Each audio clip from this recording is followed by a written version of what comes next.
Shalom, holy friends. We're so happy you're here with us today to learn. We are thrilled to once again partner with Temple Emmanuel. I see our friend Francie here on the call. Welcome. Thank you for representing Temple Emmanuel in Colorado. And we're happy to see all of you. We know many of you are in the room and many of you are on the recording end, and we love learning with all of you. It is a delight today to be here today with Rabbi Edward Bernstein, who serves as chaplain for Boca Raton Regional Hospital in Boca Raton, Florida. He also hosts My Teacher podcast, a celebration of the people who shape our lives. Gotta check it out. Rabbi Bernstein edited Love Finer Than Wine, the writings of Matthew Eisenfeld and Sara, a 2016 National Jewish Book Awards finalist. Rabbi Bernstein was ordained at the Jewish Theological Seminary. He served congregations in New Rochelle, New York, Beachwood, Ohio, and Boynton Beach, Florida. Rabbi Bernstein has also served on the faculty of Camp Ramah, Darom, Moishe House, and the JTS Florida office. And Rabbi Ed reminded me that this is only our second time in VBM history where we have had two siblings have both presented at VBM, one being two other JTS grads of the Wolpe brothers, and now we're having the Bernstein brothers. So Rabbi Ed, welcome. We are happy to have you here. Thank you. As they say on talk radio, first time, long time. I'm a long-time listener of the VBM podcasts, and I'm honored to teach here today for the first time. One feature that I enjoy when I listen to VBM is Rav Shmuly's polls. So I'm going to start with my own poll. Let me give you a lead into it. Our last Jewish holiday was Shavuot, when we read the Torah's account of Ma'amad Har Sinai, the Israelites standing at Mount Sinai. In Exodus 19, the Torah tells us about the overwhelming sound and light spectacle, thunder and lightning, that the people experienced at the mountain. According to the Midrash, the lightning and thunder were necessary to wake the people up to experience the divine revelation and to receive the Torah. I'd like us to jump into this Midrash. Imagine being at Har Sinai. You've been freed from Egypt. You've experienced the miracle of crossing the sea. You have been walking through the hot desert in the midst of about 2 million people. So here's the poll. And we'll put it on the screen. If you were at Har Sinai, would you have fallen asleep needing God's wake-up call? Or would you have been wide awake, waiting with great anticipation for the ecstatic experience? Give you a chance to respond.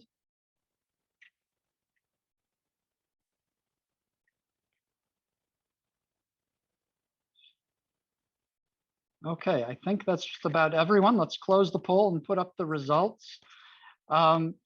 Pretty interesting. 60% said, despite the Midrash, that you would have been wide awake with anticipation, and 40% would have fallen asleep. Okay, we can take down the poll. And I'll tell you how I would have responded. So if I were there, I'm sure I would have been sound asleep. I would have been exhausted from my travels, exhausted from being surrounded by millions of people day after day, exhausted by the constant stimulation. Why is that? It's not because I'm a mean guy. It's because I am an introvert. I've reflected in recent years on how being an introvert has shaped my rabbinate and how awareness of introversion and extroversion affects Jewish institutions today. But before I go more into me, I want to share my screen and um, offer some sources. Um, so what do I mean by extrovert and introvert? Um, an extrovert is someone with a preference for more stimulating environments, and an introvert is someone with a preference for less stimulating environments. And people are roughly divided between the two. And by the way, ambiverts is everyone in between. Only a few people are at the far extremes on either side. Most of us have some form of ambiversion, but most of us lean one way or another. I personally lean more towards introversion. And it turns out about um, a little more than half of the people, uh, at least in this country, are on the extroverted side. There's a bias in our society towards extroverts, but a significant minority are introverts. And I think our poll was absolutely perfect. It was 60-40 in favor of the extroverts. But what I'd like to share today is what goes into these different personalities and how they affect Jewish life and leadership. I want to first delve a little bit more into the definitions of these personality traits. And for this, um, first we have this chart here that shows how we gather energy. Extroverts and introverts gather energy differently. There's no judgment behind the terms. It's just a different way of responding to stimuli. So an extrovert finds energy in things and people outside of themselves. If you want to know what they are thinking, just listen. They think out loud with others and like variety of action. They get energized by large gatherings and like having people around. They're often good at greeting people. Sometimes they're impatient with slow jobs. They may prefer to communicate orally more so than in writing. They like to learn new tasks by talking about them and commit through action and experience. Let's look at introverted types. They draw energy in different ways. They find energy in the inner world of ideas and concepts. If you want to know what they think, you must ask and wait. They need time to formulate their thoughts and feelings. They need time or one-on-one small group time to replenish and concentrate. They can work on one project for a long time and stay focused, and they can also do it alone. They may prefer to read instructions rather than talk about them and write as a way of expressing themselves more so than talk or speak publicly. And they want to think things over before committing. So you may resonate with one side of these more than the other side. I'll tell you an author who really had a major influence on me in terms of my thinking, and that is Susan Kane, who wrote the bestseller book about 10 years ago, Quiet, The Power of Introverts in a World That Can't Stop Talking. So here's how she defines the two personality types. She writes, our personalities also shape our social styles. Extroverts are the people who will add life to your dinner party and laugh generously at your jokes. They tend to be assertive, dominant, and in great need of company. Extroverts think out loud and on their feet. They prefer talking to listening, rarely find themselves at a loss for words, and occasionally blurt out things they never meant to say. They're comfortable with conflict, but not with solitude. And then here's how Susan Kane defines introverts. Introverts, in contrast, may have strong social skills and enjoy parties and business meetings, but after a while, they would wish they were home in their pajamas. Think about our ancestors at Mount Sinai. They prefer to devote their social energies to close friends, colleagues, and family. They listen more than they talk. They think before they speak, and often feel as if they express themselves better in writing than in conversation. They tend to dislike conflict. Many have a horror of small talk, but enjoy deep conversations. So, in other words, the basic difference between introverts and extroverts is how each processes and reacts to stimuli in our world. We are hardwired in different ways, and these come from evolution. They're survival mechanisms to react to the world around us, and they work in different ways for different people. Introverts are wired to reflect and inspect. Extroverts are wired to react and respond. So where does my life come into this? Shortly after Susan Kane's book was published, I devoured it. And then around 2014, I had a contract renewal with the synagogue I was serving at the time. And it was a stressful process. I ultimately was renewed, but some things came up, and I started facing more directly issues that were coming up because of my introversion preference. And so in 2014, Rabbi Chaim Herring, a dear friend and colleague, put out a call for essays for a book he was editing. It's called Keeping Faith in Rabbis, a community conversation on rabbinical education. And I pitched to him the idea of writing about extroverts and introverts in the rabbinate. And he said, go for it. And I wrote this essay, and he graciously published my essay in this book. It's called The Roar of the Cat Rabbi. In the essay, I reflected on moments in my career when my introversion stood out. And I also reflect on research into extroverts and introverts, and I cite Susan Kane a lot. But here's one particular story that stands out for me that I shared in my essay. I finished a lesson on the weekly Torah portion with the third grade of a local Jewish day school. I then rushed through the hallways to get to my next appointment back at the synagogue.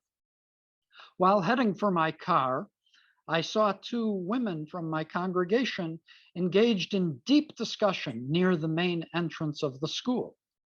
Without breaking my stride, I tried to make eye contact with them to acknowledge their presence, verbally or non-verbally. I knew that was a good rabbinic thing to do. Neither of them looked my way, so I kept going. I might not have even given that day another thought, except a few weeks later, I faced an annual review by the Rabbinic Review Committee. There were a number of positive comments concerning central areas of my rabbinic practice. My sermons were thoughtful and addressed timely topics. My teaching was engaging and learned. My pastoral care during times of crisis was warm and caring. My eulogies consistently captured the essence of the deceased. I sat tall in my chair, happy that I was doing the things a good rabbi was supposed to do. Then the other shoe dropped. My reviewers noted that I often appeared quiet, even aloof, not interested in engaging with congregants on a personal level. When I asked for an example, a member of the review panel cited the two women I saw on that day at the Jewish day school. The women reported that they were offended that I did not stop to say hello to them. They felt that I was ignoring them. Seriously, I thought to myself. What I actually responded to the committee was, I didn't want to be rude to those women. They were having a conversation. What if I had stopped their conversation and interrupted? They would have been offended. My lay leaders were not convinced.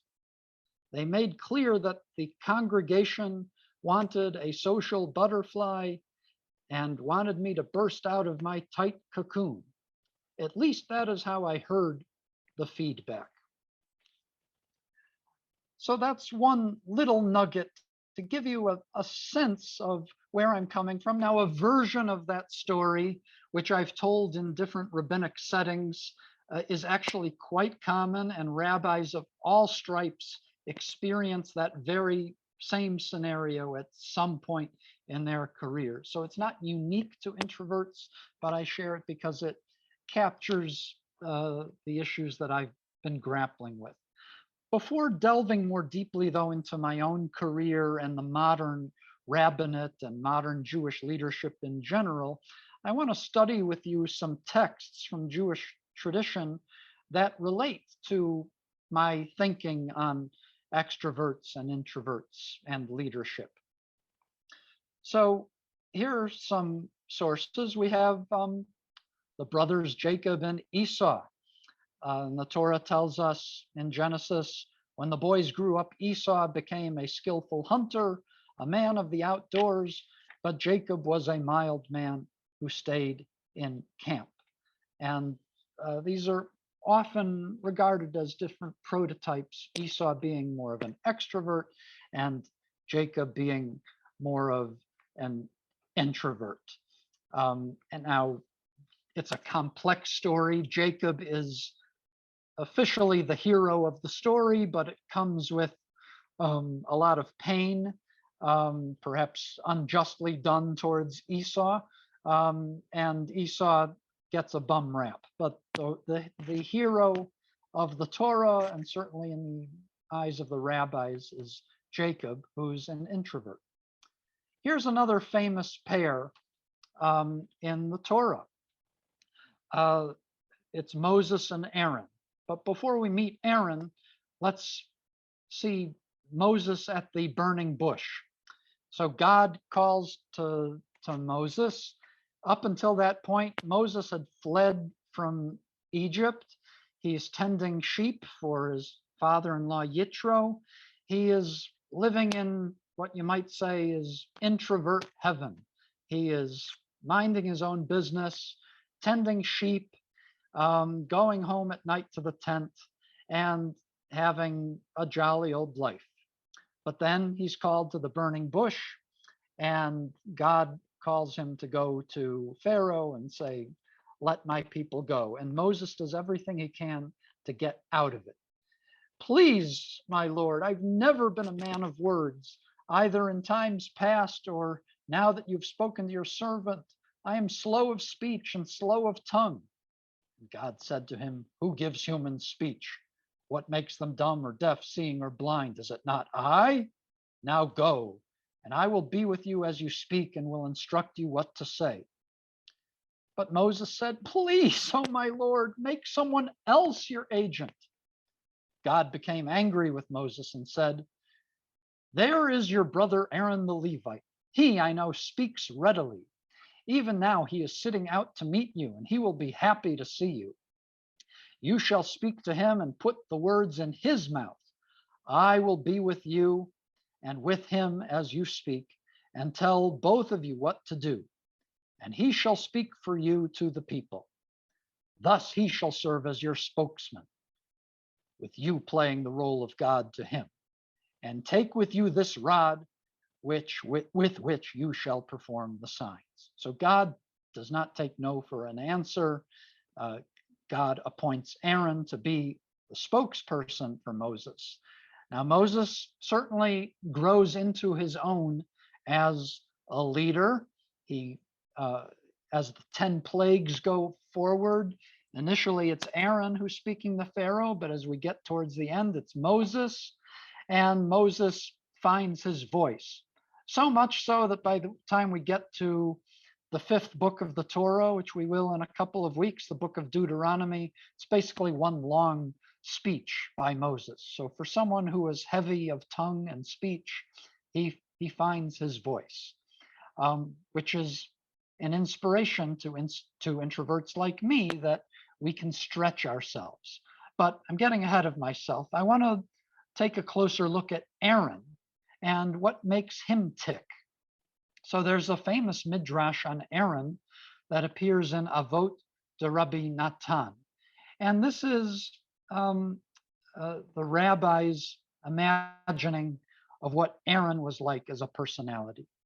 And it's based on the text in Pirkei Avot, be like the disciples of Aaron, love peace and pursue peace, and bring them closer to Torah. So love peace. How so? This is to teach you to be a person who loves peace among the people of Israel, just as Aaron loved peace between everyone, as it says. A Torah of truth was on his mouth, and no crooked thing was on his lips. He walked with me in peace and righteousness, and he pulled back many from sin. Rabbi Meir would say, what do we learn from he pulled back many from sin?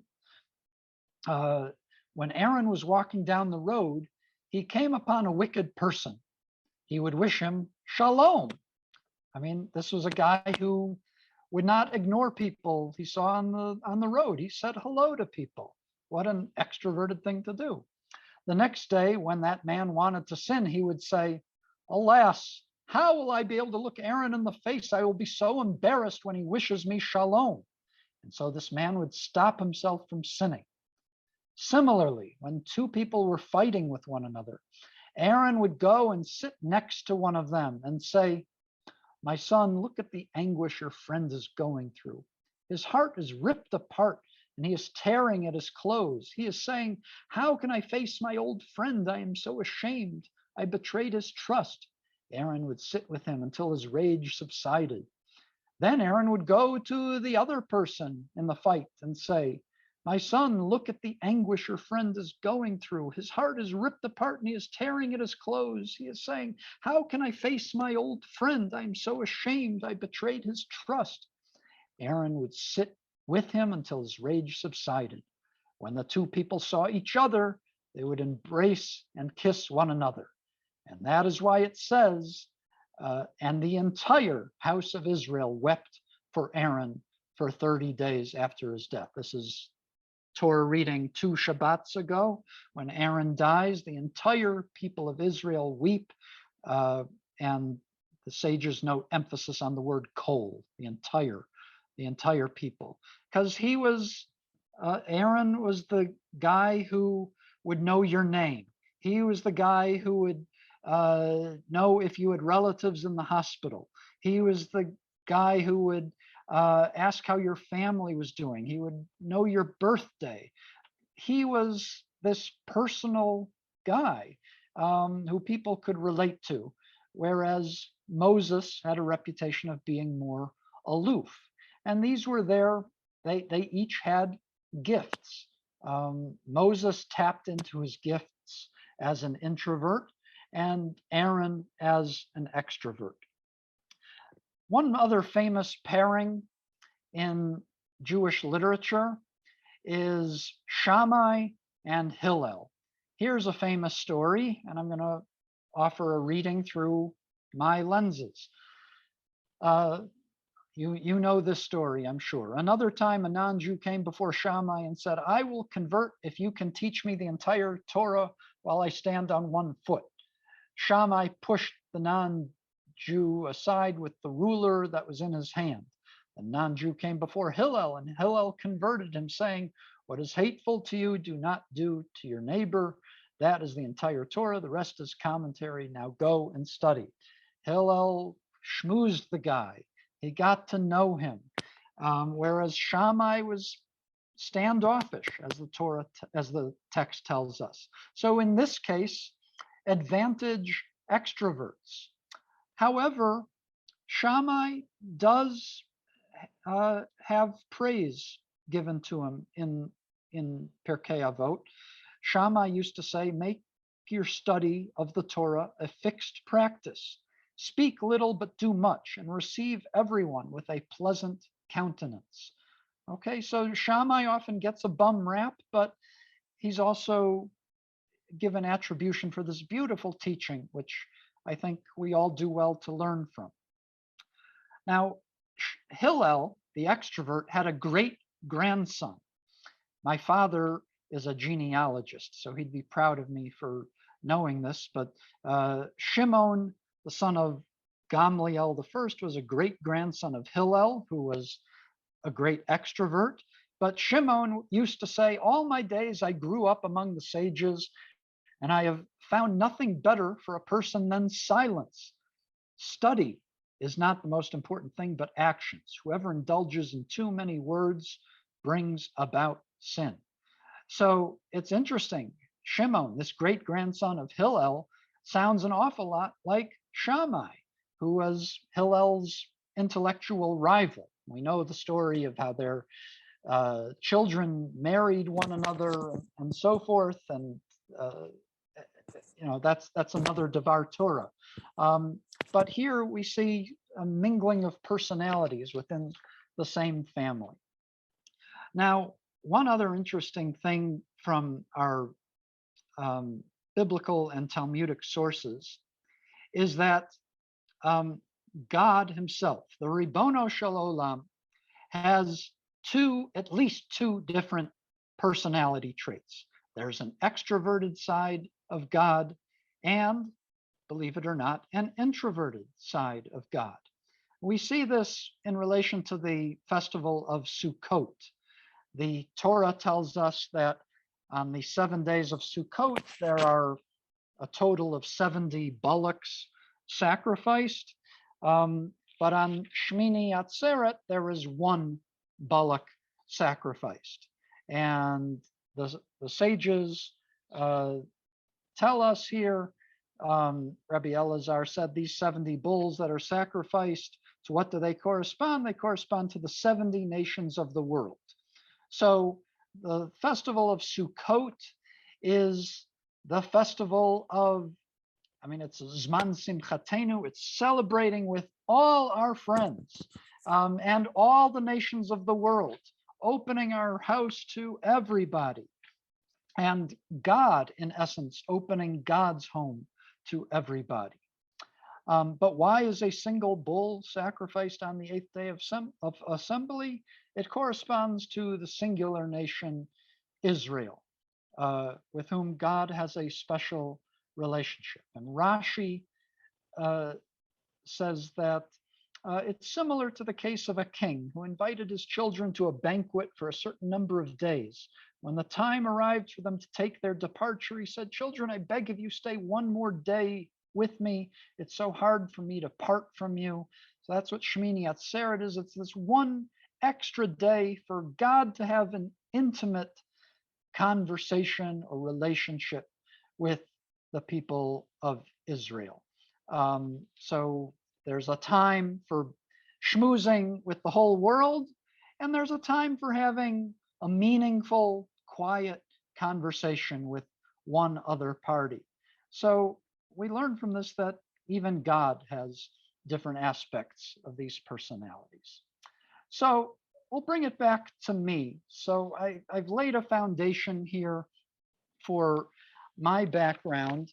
And as I was reflecting on my own career in the rabbinate when I was a pulpit rabbi, I was looking to see what literature there was on this topic, on different personality traits.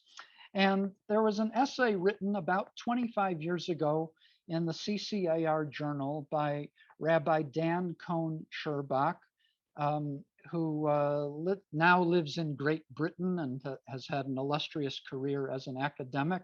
But he wrote an article about his early years in the rabbinate as a pulpit rabbi who was an introvert. And he used a particular metaphor, dog rabbis and cat rabbis. So you can fill in the blanks for the metaphor. Dog rabbis are the social people, the extroverts, and cat rabbis are the introverts. So he fashions himself as a cat rabbi. So in his essay, he writes, I tried and tried and tried, yet over and over again, I failed to satisfy the demands of my congregation. I fell into every trap. I just couldn't be the friendly, authentic, sympathetic, and attentive pastor that my congregation wanted. The congregational rabbinate is designed for dog rabbis. A good rabbi must behave like a dog, loving everyone, greeting each person with enthusiasm, rounding everyone up and metaphorically wagging his tail. Right or wrong, this is ultimately what congregants want. A rabbi must be friendly and public-spirited. He cannot be a solitary recluse. Okay, so he describes further as he shriveled up when he had to act as a master of ceremonies. He dreaded bar mitzvahs. He hated weddings. He detested kissing every old lady good Shabbos. Ultimately, the pulpit was not for him. And he found a different path in Gegas Unterheid, as they say. He found a path and was able to flourish in his career. Not long after he published this essay in the 1990s, Rabbi Brad Artson, who is a dear friend and teacher of mine and a Valley Beit Midrash past speaker, he previously, before he became dean of the Ziegler School in Los Angeles, had an illustrious career as a successful pulpit rabbi in Southern California. And so he wrote an extrovert's response to Dan Cohen-Sherbach, and the title of his essay was My Life as a Dog Rabbi.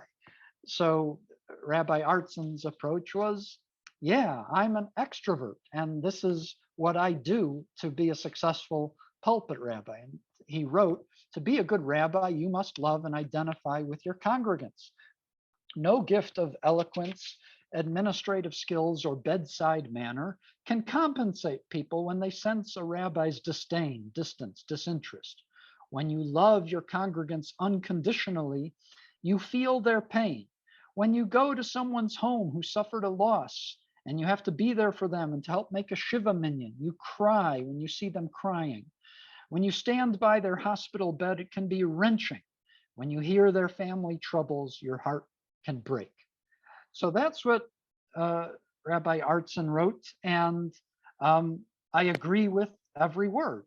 And this is what I wrote in my essay.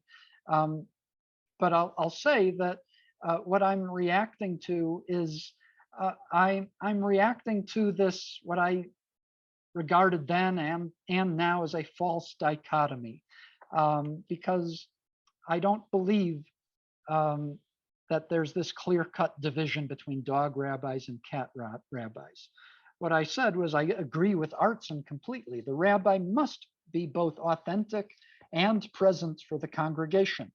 However, both extroverted and introverted rabbis must relate to congregants in the way that Artson describes. Authentic relationships are not the exclusive domain of extroverted dog rabbis. These qualities are equally achievable by extroverts and introverts. They may even come more naturally to many introverts, including the pastoral skills, going to the Shiva minyan, crying with people one-on-one. And the pastoral role of the rabbinate is one that I feel that I personally thrive in. I was influenced by Susan Kane's argument that our society is overly biased towards extroverts and that introverts bring a lot to the table in terms of leadership qualities. For example, she writes, introverts often push themselves out of their comfort zone to do important things out of a profound sense of mission. So think of Moses. And she actually discusses Moses in her book. She happens to be Jewish and granddaughter of a rabbi. She has a nice midrash about Moses and Aaron. And she talks about Moses tapping into that inner sense of mission to find his voice, to lead the people, because he was just so outraged about what was going on. She also talks about other great introverts in history, such as Rosa Parks. Rosa Parks, she often has this reputation as this tired old lady who was tired and had to sit on the bus. But it actually wasn't that at all. She was a young woman at the time of the Montgomery bus boycott, and she was very much part of the movement, and everything was carefully orchestrated. What was different about Rosa Parks and, say, Martin Luther King is Rosa Parks was an introvert, and Martin Luther King, of course, was a glorious orator and speaker and public personality, very much an extrovert. So Rosa Parks was driven by this sense of moral outrage of the lack of civil rights. She stepped out of her comfort zone into this public role to help the civil rights movement. So Susan Kane notes this strategic partnership. Take the partnership of Rosa Parks, Martin Luther King, a formidable orator refusing to give up his seat on a segregated bus wouldn't have had the same effect as a modest woman who'd clearly prefer to keep silent, but for the exigencies of the situation. And Parks didn't have the stuff to thrill a crowd if she'd tried to stand up and announce that she had a dream. But with King's help, she didn't have to. So, so introverts and extroverts don't have to, they're not at loggerheads with each other, but we're most successful when we work together and we complement one another. Now, two funny things have happened since I wrote the essay, The Roar of the Cat Rabbi. My argument in that essay, which was published in 2015, was you can be an introvert and be a pulpit rabbi. And there should be nothing holding back introverts from being pulpit rabbis, because we have a lot of what it takes. We have many of us have an inner sense of mission that drives us. We have the ability to focus on complex issues. And we can be very sincere, and all kinds of other attributes that you would want to have in a pulpit rabbi are very common among introverts. Well, two funny things happened. A couple years after I wrote this essay, I left the pulpit rabbinate and found my way into chaplaincy. So I work in healthcare chaplaincy. I feel like I have found my professional niche. I don't have as many of the personal challenges or constant feeling of exhaustion that I often felt in the pulpit rabbinate. However, as I've reread my essay in preparing for today, I still stand by it, and I still feel it's important because there's a dearth of good leadership out there, and there's a shortage of leaders, and we need rabbis, we need cantors, we need educators of all stripes. The second funny thing that happened, not funny, but the second thing that happened since I wrote this essay was the COVID pandemic. And some of you might recall at the beginning of the pandemic, pundits were saying, this is introvert heaven. Introverts are finally getting their way. They can work online. They can sit at home in their pajamas. They don't have to be social. And I must admit, there was an aspect of the early lockdown days that I felt a bit replenished. As nervous as I was and stressed as I was, there was a replenishing aspect of it. And yet, studies have been done. I cite here a study in MIT Technology Review that it wasn't the case that the lockdown was introverts' paradise. For example, calendars cleared by coronavirus were filled up with virtual happy hours. And so extroverts found ways to find their social niches, and introverts sometimes felt exhausted by the upheaval and the change and whether to be on camera or off camera. And so there was just a different set of stresses between the two. But what has happened since then is that there's been a lot of burnout, and a lot of people, there have been a lot of retirements in the rabbinate recently. A lot of people have shifted gears from say the pulpit to other institutions. And I'm personally concerned, as someone who has a stake in Jewish leadership in the Jewish community. I'm a conservative rabbi. So I'm a member of the Rabbinical Assembly, and I read and reacted with great concern to the Rabbinical Assembly, which is the body of conservative rabbis, deciding that the placement service would be open to everybody for this past placement season. In other words, if you were, say, a Reform rabbi who wanted to apply for a job at a conservative synagogue, you had to wait until, say, May or June to apply to make sure it was still open. But this year, they waived those requirements so that congregations could have a larger pool to pick from. And this should be of concern to all of us. In preparing for today, I was thinking, we've got to have all hands on deck. And what I wrote 5-6 years ago still applies. We need to make sure that introverted rabbis feel appreciated and comfortable leading Jewish groups. I want to bring one final set of sources to the fore before I wrap up. There's a book that just came out, a very important book by Dr. Alana Stokeman. It's titled "When Rabbis Abuse Power, Gender, and Status in the Dynamics of Sexual Abuse in Jewish Culture." Now, this is largely well beyond the scope of my talk today. It's important, and we need to, as a community, we need to get a grip on this issue and make some important changes that she talks about.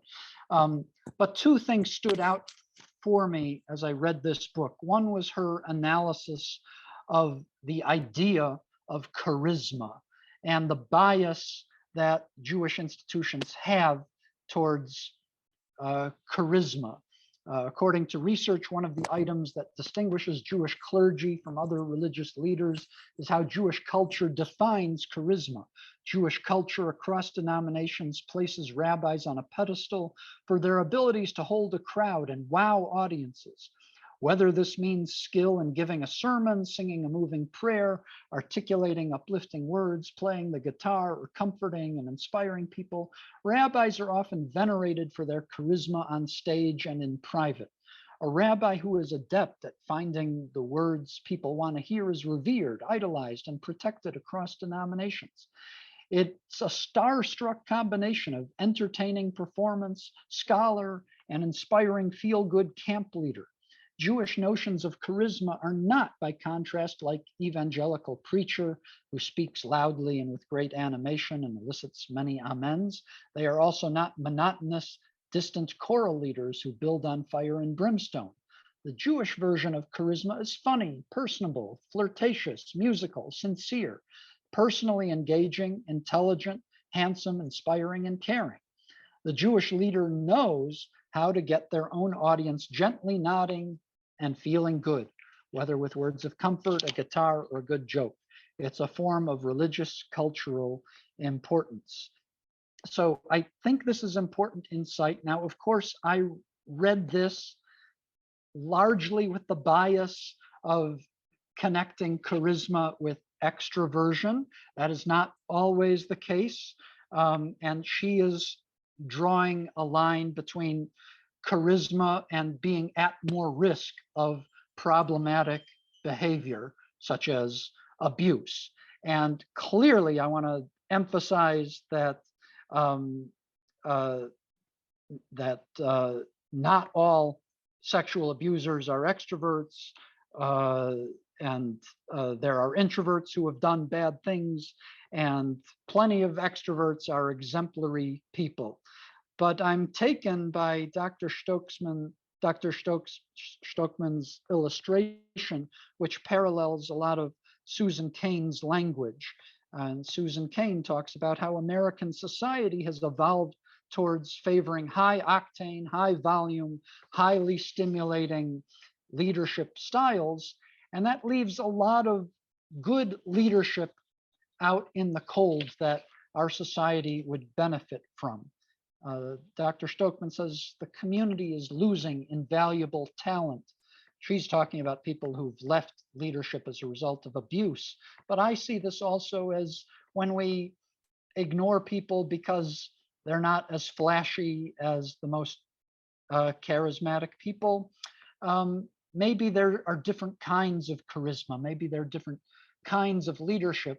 I believe there are, and I believe it's important for us to tap in to those leaders. So to conclude, congregations and our community at large must recognize that many introverted rabbis as well as extroverts have made significant contributions to the congregational rabbinate over the years and have inspired many thousands of Jews to engage more deeply in Jewish life.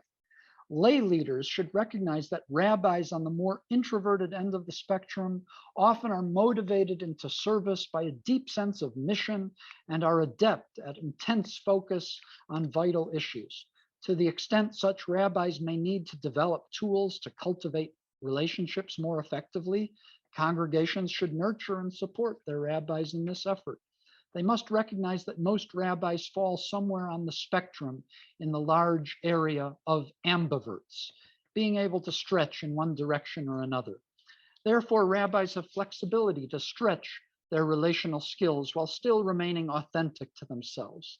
And to my fellow introverts out there, especially introverted rabbis, if you're listening, don't sell yourselves short.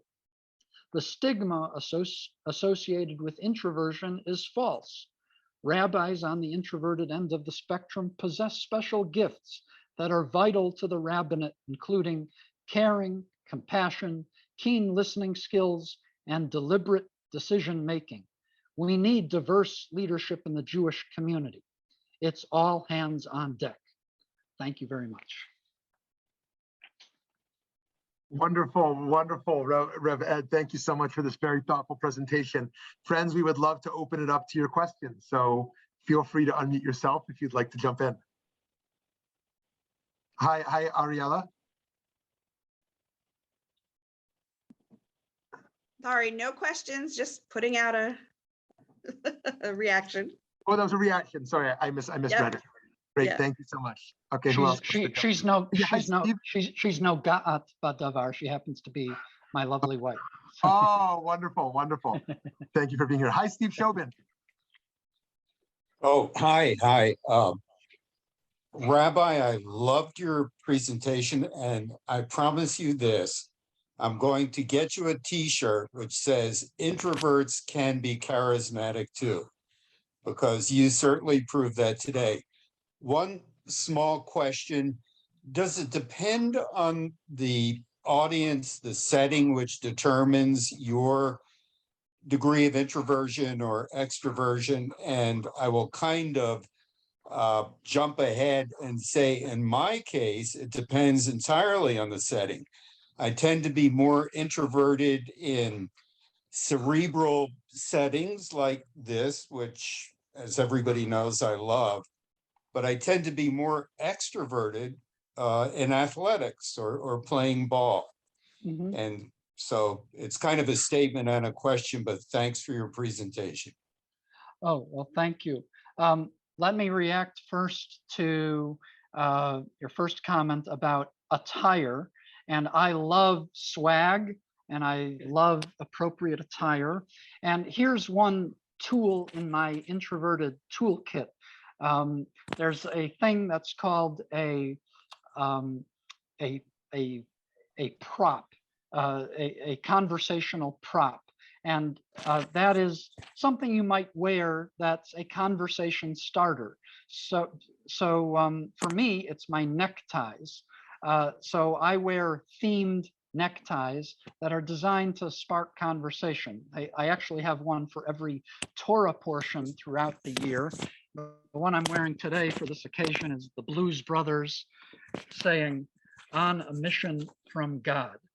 And I'm, as Rav Shmuley knows, I'm from Chicago, so I can say it in an authentic Chicago accent, "On a mission from God."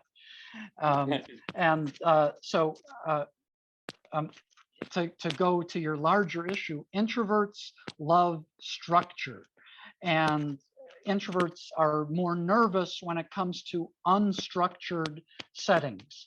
So like, I get nervous, I get anxious if I'm, say, at happy hour and I'm just mingling, or kiddish to a certain extent.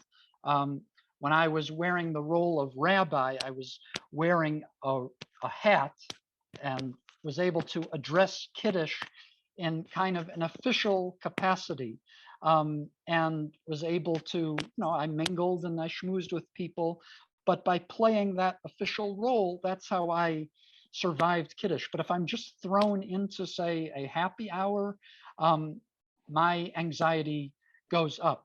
And I'm a big sports fan as well. And sports is structure. So introverts respond well to structure. There are rules, there's an order, there are teams. And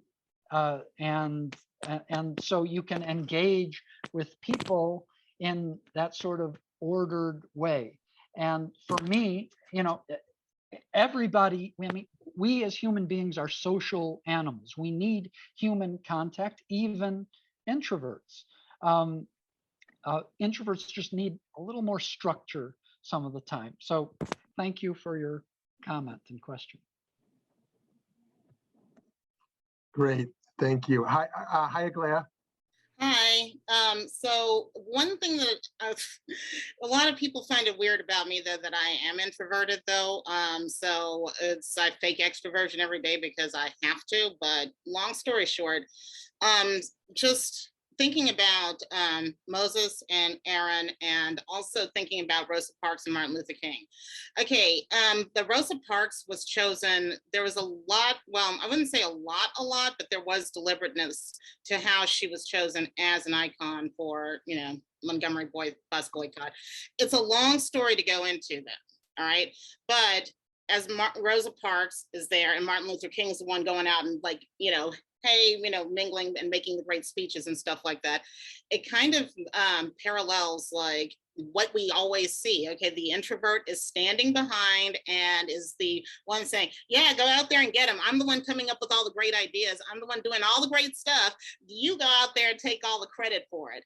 Is this dynamic just something that is so ingrained in our minds that we just cannot somehow get past thinking about introverts as the power behind the throne? I mean, really, like, if it's been ingrained in our minds since the time of Moses and Aaron, I mean, what are we going to do about that? I don't know. I think it's a great issue. And from my own personal perspective as a fellow introvert, joining arms with you, I don't feel a need to be out in front getting all the credit.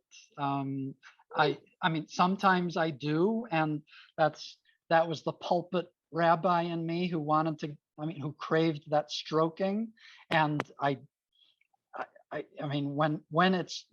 when you give a sermon to 1,000 people and people pat you on the back and say, great job, Rabbi, afterwards, that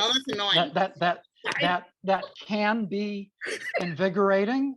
But after a while, it can also be exhausting. I personally feel I don't always need to be out in front. However, I agree with your general concern and critique that we deserve credit. And It's more so that, yeah, no one else can appreciate the person who's just the power behind the throne. That's my big issue. That's Yeah. why people tend to not appreciate what introverts, everything that they associate with introverts, that they tend to always, just our minds categorize. And so the category of the introvert is in the category of you're supposed to stand behind the box and be the guy behind the curtain, like telling the guy who's out in front what to do and everything, though. But Great. I mean, if it doesn't change, if we cannot change that, mental, then we're not going to be able to change how people appreciate introverts' leadership styles. That's my only Awesome. concern. Awesome. Thank you. We have a question here from Toby. Not so much a question as to look at the other side. I seem to be on this track with Aglaya. We are always responding to what she has to say because I get it, But here's the good part of being the power behind the throne. When things go wrong, you also aren't blamed for it. It's the guy who's out there who gets, oh, look at so-and-so, what an idiot. When you're going, oh, whoops, well, I guess that wasn't such a good idea. So, just saying. I'm a lawyer. I got to look at both sides. But, that's the good part of if you want to turn that theory on its head, because I'm unbeknownst to everyone, I too am an introvert who learned to be an extrovert because I'm a trial attorney. So, Flipping everything is fun. Just saying, but it's not a bad thing necessarily to be the one who has all the ideas. And but what I think you have to realize is knowing what your position is. If you want to get the credit, then you need to step out. Then you need to step out and go, hey, I'm going to play on my own ideas here. I'm not going to turn them over to the guy who's the front man. So there is some responsibility to that. And that's credit doesn't mean as much to me as people kind of, I guess I said it stupidly, but yeah, credit doesn't mean as much to me as that. It was just more along the lines of no one's going to appreciate, because that's, kind of hardwired in their minds. That's all. right. By the way, this is a great discussion. I put in the chat for those online the link to my Safaria source sheet, and hopefully it can also be in the show notes of the podcast so that you can refer to the sources on your own. Amazing. Amazing. Well, I just want to thank all the introverts who joined us. Thank all the extroverts who joined us and all the non-binary introvert, extrovert folks who also joined us. And Rabbi Ed Bernstein, what a wonderful presentation. Thank you for joining us. And it was terrific to learn with you. We hope everyone will continue to learn with us. Also, thank you, Temple Emmanuel, for your partnership today. And Francie, thank you for being here to represent. And we wish everyone a great rest of your day. Thanks so much. And an early Shabbat Shalom.